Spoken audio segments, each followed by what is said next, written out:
मुझे से जीव इसको इस भवसागर पार लगाना मेरे लिए कितना कठिन है, किंतु आज प्रभु की कृपा से वह भी संभव हो जाएगा। अहो कृष्ण बलराम का कितना सुंदर स्वरूप होगा, एक श्याम वर्ण होंगे, एक गौर वर्ण होगा, कितनी मणिमय आभूषण से सुसज्जित होंगे। मैं तो जब कृष्ण को देखूंगा ना, मैं दौड़ के जाऊंगा, कृष्ण को गले लगाऊंगा, हृदय से लगा लूंगा, जीवर के कृष्ण का दर्शन करूंगा।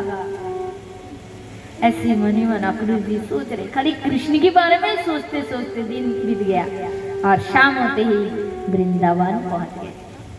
अक्रूर जी देख रहे कि कृष्ण और बलराम दोनों भाई रथ के सामने एक गौशाला है, उसी गौशाला में बैठे हुए हैं। देखकर अक्रूर जी को भारी आनंद हुआ, इतने व्याकुल पूर्वक कृष्ण की ओर चल पड़े। पहुंच के एक बार कह भी नहीं पाया कि कृष्ण हम तुम्हारे चाचा लगते हैं। आंखों से अश्रु बहने लगा, प्रेम अश्रु बह रहे, गदगद हो गया वाणी। किंतु भगवान तो साधारण नहीं होता, अंतर्यामी है। अक्रूर जी के हृदय के भाव जानकर कृष्ण दौड़ कर गए और अक्रूर जी को हृदय से लगा लिया।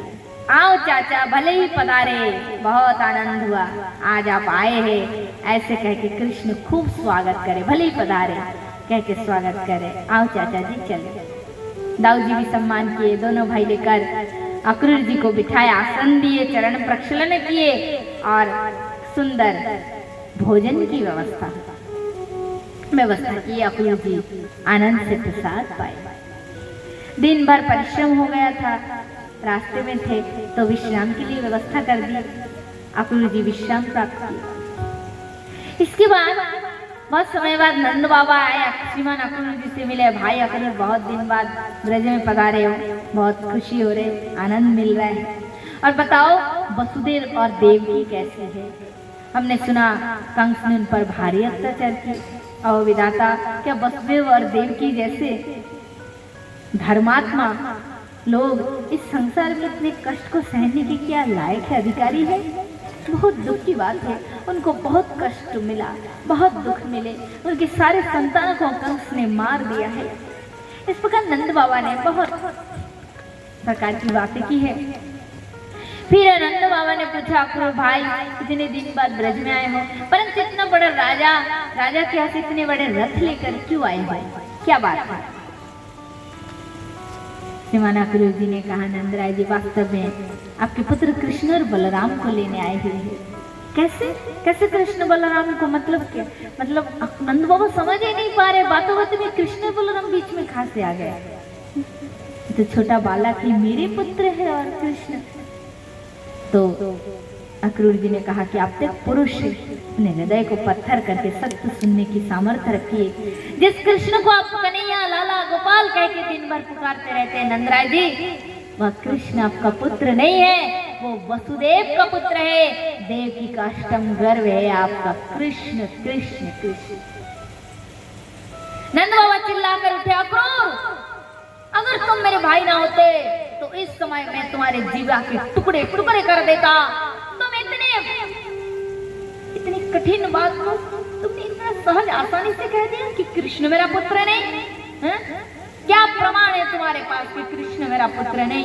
अरे मेरे पत्नी यशोदा ने 10 महीने 10 दिन तक इसको गर्भ में धारण किया, फिर मेरे घर में गोपाल आए हैं और तुम कह रहे हो कि कृष्ण मेरा बालक नहीं? सुना अक्रूर, तुमने हंसते हंसते बड़े सहज भाव से कह दिया मेरे सामने बात, परंतु यशोदा के सामने भूल में भी मत कहना। अगर तुम भूल में भी कह दिए ना तो पगली तो उसी जगह ही अपना प्राण त्याग कर देगी। भूल में भी मत कहना, अक्रूर यशोदा का प्राण है, जीवन है गोपाल। नंद बाबा बहुत दुखी हो गए, बहुत दुखी, रोते रोते इस महल से चले गए। अक्रूर जी भगवान को बुलाए, हे प्रभु ये कैसा दिन लाए, आज अपने के साथ मुझे शत्रुता करना पड़ रहा है, अपने ही मुझे अपना परम शत्रु आंखों की कांटा समझ रहे हैं। हे भगवान ये मेरे जीवन में कैसी दुस्सह घड़ी लेकर आए तुम। अक्रूर जी व्याकुल हो गए, मैं क्या करूं, परंतु यही सत्य है, नंदराय माने ना माने किंतु सत्य तो सत्य है। ना जाने ब्रजवासियों को कैसी ये बात पता चल गई कि अक्रूर नामक व्यक्ति आया है हमारे ब्रज में, कल हमारे गोपाल को मथुरा ले जाएंगे। ये सुनते ही सारे ब्रजवासियों के घर में भोजन नहीं बने। किसी ने अपने घर भोजन नहीं बनाया। सब आपस में बातें कर रहे हैं। कान्हा कल चले जाएंगे, ब्रज से कृष्ण कल चले जाएंगे। सब इस प्रकार चिंता में डूब गए हैं। माता यशोदा को पता चली। मैया ने बोली, अरे अक्रूर कन्हैया के चाचा लगते, ठीक है, चाचा का भी अधिकार होते हैं बड़े भाइयों की संतानों के ऊपर, किंतु मैं अपने लाल को कैसे भेजूं?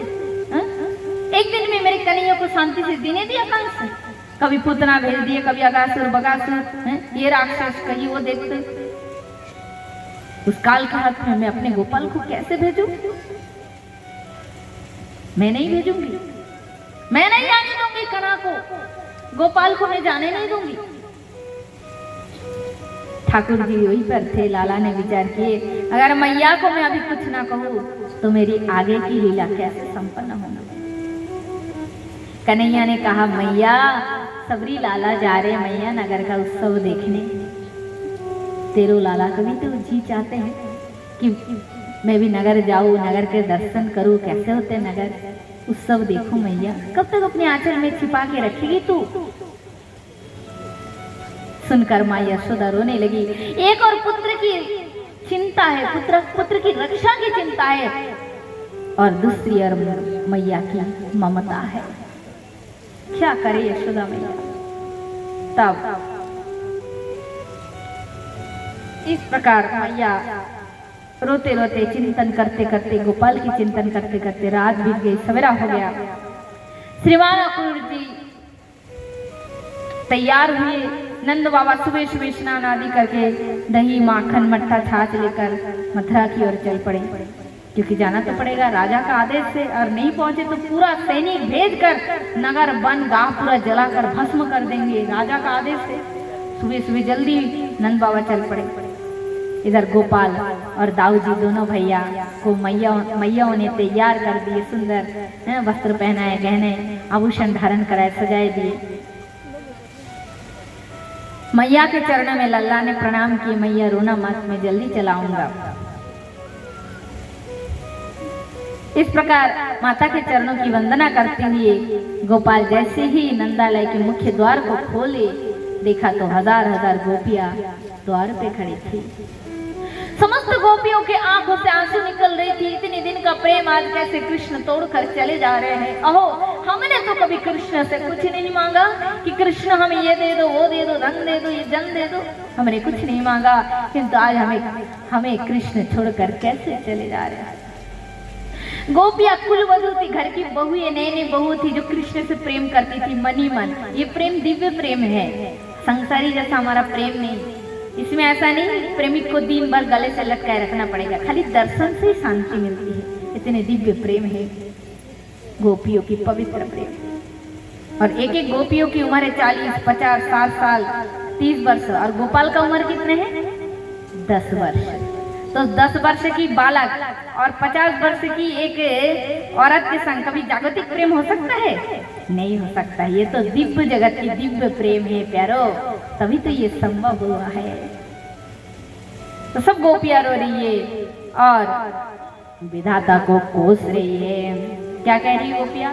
अहो विधाता तव कचित न दया, संजयो मैत्रा प्रणयन्देहीना, ताश्च कुतार्थं व्यूनडक्ष्यां पार्थकं विक्रीडितं तह अर्गभगं चिष्टितं यथा।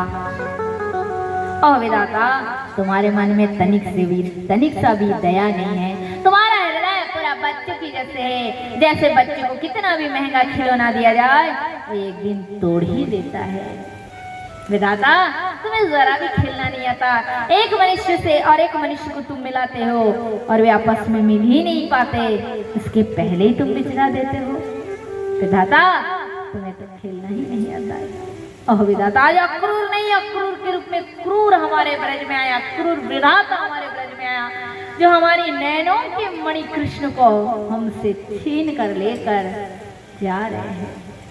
एक गोपी तो नाराज हो गई, मैं तो नाराज होकर बैठी हूँ, कन्हैया मुझको मनाएंगे तो ही मैं उससे बातें करूंगी।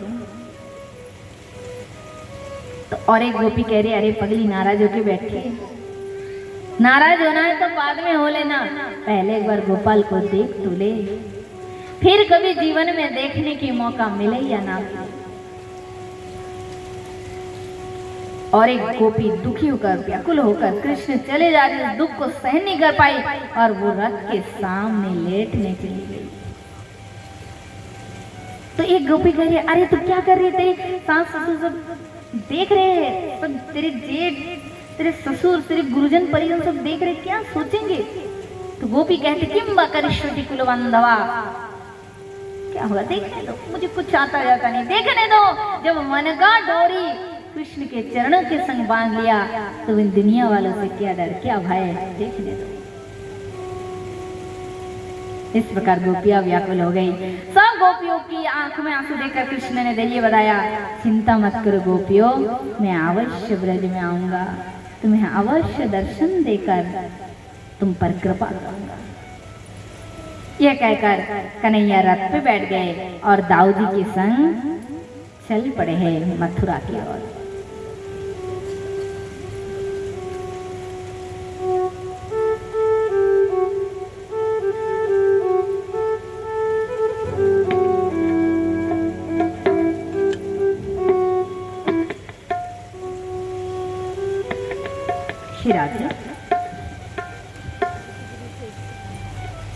तो महाराज गोपाल चल पड़े हैं मथुरा की ओर। माता यशोदा जैसे देखी कृष्ण रथ पर बैठ गए हैं, आज मेरे गोपाल जो मेरे आंगन का, मेरे अंगना का एकमात्र भूषण था, मेरा गोपाल आज छोड़कर चला जा रहा है।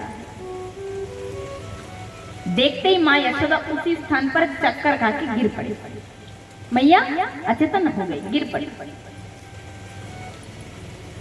लल्ला रथ पे बैठ के दाऊ जी के संग जा रहा है। कुछ देर बाद माता यशोदा को होश आई, मैया ने बोली, गोपियों मेरा लल्ला कहाँ है, मेरा गोपाल कहाँ है। गोपिया बोली, नंद रानी वो तो चले गए, वो तो चले गए मथुरा। बहुत दूर रथ दिख रहे थे, मैया यशोदा रथ के पीछे पीछे भागने लगी। अरे रुक जाओ, अरे अक्रूर भैया, थोड़ा रथ को रुक जाओ अक्रूर भैया, अरे कन्हैया, अरे लल्ला रुक जा। कहते हुए मैया यशोदा रथ के पीछे पीछे भाग रहे हैं।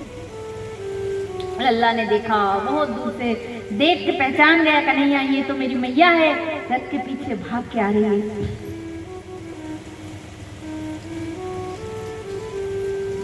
लल्ला ने कहा, अक्रूर जी रथ को थोड़ा रोक दीजिए, मैया आ रही पीछे से। रथ रोक दिए और लल्ला रथ से कूद पड़े और माँ यशोदा के गोद में जाकर लिपट गए। मैया भी रो रही है, लल्ला भी रो रहे हैं, दोनों के क्रंदन ध्वनि सुनकर आज ब्रज के पशु पक्षी तक धैर्य धारण करके रह नहीं पाए, सबके आंखों में आंसू बहने लगे। माँ यशोदा ने कही, लल्ला आज तू मुझे छोड़कर चला जा रहा है, मैं तुझे रोकूंगी नहीं, मेरा क्या अधिकार है जिस अधिकार का प्रयोग करके मैं तुझे रोकूंगी। लल्ला बस कन्हैया, मैं तुझसे एक बात कहना चाहती हूँ। क्या बात? कन्हैया, एक माटी की मटकी को फोड़ने की वजह से एक दिन मैंने तुझे रस्सी से बांध कर रख दी थी। हो सके तो कन्हैया इस बात के लिए तू मुझे क्षमा कर देना। कन्हैया ने कहा, मैया मुझे मालूम नहीं किसने मुझे जन्म दिया, परंतु मैंने जब नेत्र खुलकर देखा तो मैं पहले तुम्हारे मुख को ही देखा। मैया तुम ही मेरी मैया थी और तुम ही मेरी मैया रहोगे। मैया तू ऐसी चिंता मत कर, रो मत, मैं तेरे पास जल्दी चला आऊंगा। न जानतो न वहिरश्च न पूर्वना पिचा परम पुरपर वहिश्चंतरा जगतिया जगतश्चय। जिस ब्रह्म का न अंदर है, न भीतर है, न पूर्व है, न पश्चिम है, उस ब्रह्म को बांधने की किसमें सामर्थ्य है, शक्ति है। फिर भी भगवान ने माता यशोदा के बंधन को स्वीकार करके दिखाया कि जीव मुझे कभी बंधन में बांध नहीं सकता, क्योंकि मैं स्वयं जीवों की मुक्तिदाता हूं, मुझे कौन बांध सकता है। फिर भी भगवान ने दिखाया मुझे बांधना संभव है, फिर भी मैं अपने भक्त के प्रेम में बंध जाता हूं। बोला राधे। और माता यशोदा ने रस्सी में बांध दिया कृष्ण को।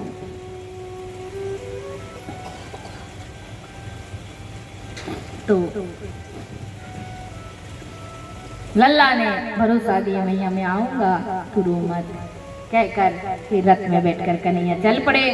गोपियां सब रथ के पीछे खड़ी हो गई थी कि शायद कृष्ण लौट कर आए।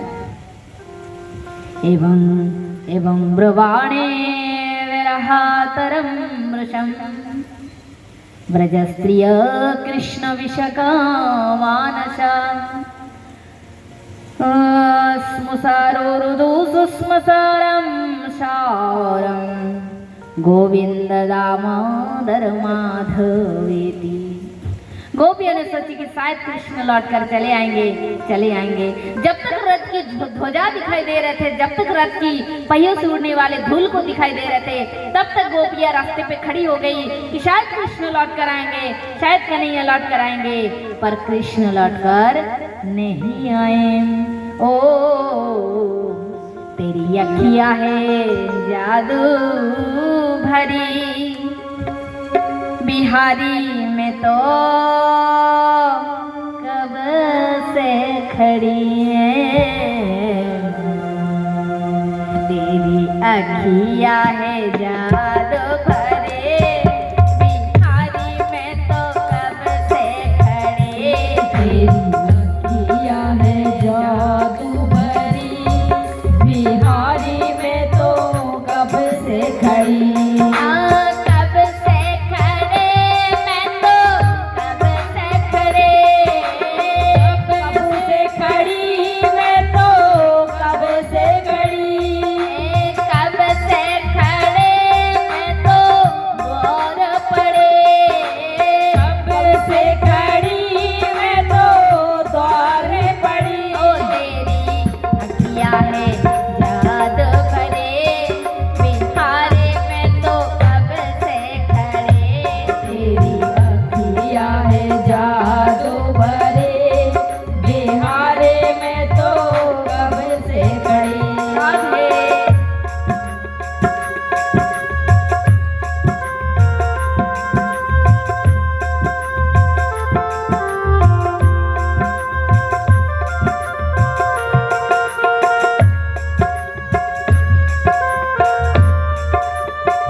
माया है जादू भरी, बिहारी में तो कब से खड़े, बिहारी में तो कब से खड़े, बिहारी में तो कब से खड़े, बिहारी में तो कब से खड़े।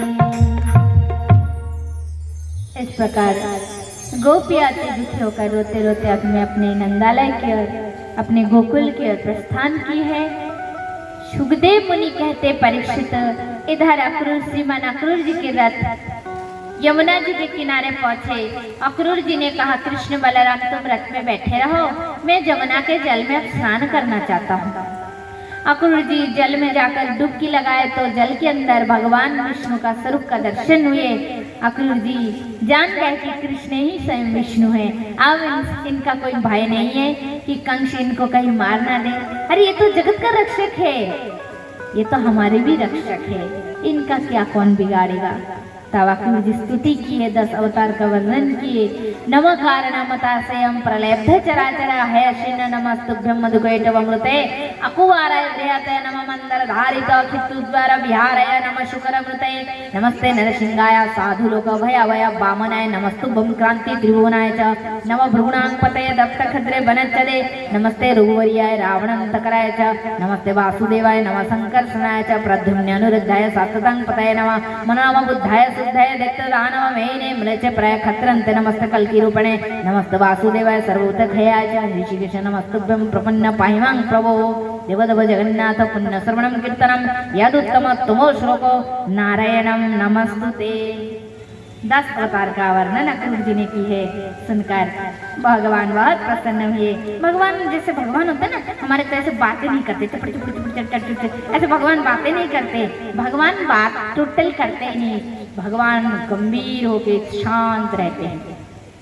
और अगर भगवान को देखा जाए कि बात करना आता है तो भगवान इतना छोटा बात कहेंगे कि उसका इतना गंभीर रहस्य रहेंगे, जो कि ब्रह्मा जी, शंकर भगवान और विष्णु भगवान समझ पाते हैं। फिर उन देवताओं को फिर विस्तार पूर्वक समझाते हैं। कहते भगवान बातें नहीं करते, गंभीर रहते हर समय। हमारे गोलोक में तो बात ही नहीं है। ऐसा नहीं कि कृष्ण अकेला पुरुष है और लाखों करोड़ों गोपी आपस में झगड़ा लग जाएगी, ऐसी बात नहीं है, लड़ाई लग जाएगी, ऐसी नहीं है। गोपियाँ किसी से बात नहीं करते, इशारे से होती है। क्यों? क्योंकि आप मन ही मन जो सोचोगे वो मुझे पता चल जाएगी, इसलिए बात करने की जरूरत नहीं। सखी फूल ला दो तो इशारा से कहूँगी, आप समझ जाओगे, आप चली जाओगे, फूल की डाला लेकर आओगे। तो वहाँ खाली इशारों से बात होती है, वह कहना नहीं, चलना नहीं है, नृत्य है, कहना नहीं है, संगीत है। बोला राधे राधे, ये हमारी गोलोक की विलास है। तो अक्रूर जी प्रणाम। अक्रूर जी के हृदय में भगवान बैठ गया, उसकी तुलना हो सकती है? भाई बताओ, आनंद ही आना, कोई चिंता नहीं। जब भगवान आ गए वहाँ कोई चिंता नहीं।